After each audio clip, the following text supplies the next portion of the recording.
Астана онлайн сияқты жобалар не үшін қажет? Қазіргі қала инфрақұрылым, көлік, әлеуметтік қолдау, экология, мәдениет, қауіпсіздік сияқты мыңдаған процестерді қамтитын күрделі тірі жүйе. Қала үлкейген сайын тұрғындар мен мемлекет арасындағы ашық коммуникацияның маңыздылығы арта түседі. Дәл осы үшін Астана онлайн форматындағы жобалар қажет. Бұл жай ғана ақпараттық кампания емес, шаралар тізбегі де емес. Бұл адамдар мен мемлекеттік органдардың тұрақты диалог болуына солны қамтамасыз ететін толыққанды механизм.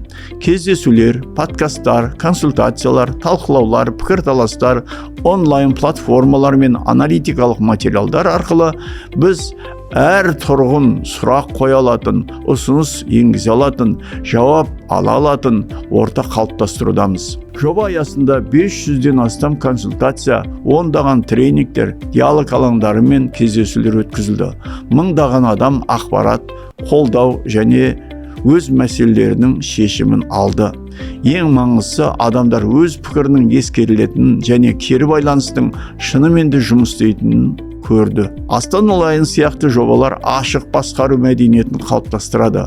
Олар сенімді нығайтады, азаматтардың қатысуын арттырады және баршамызға жайлы қала құруға мүмкіндік береді. Бұл әділетті Қазақстанға, яғни әділеттілікке, ашықтыққа, жауапкершілікке апаратын маңызды қадам.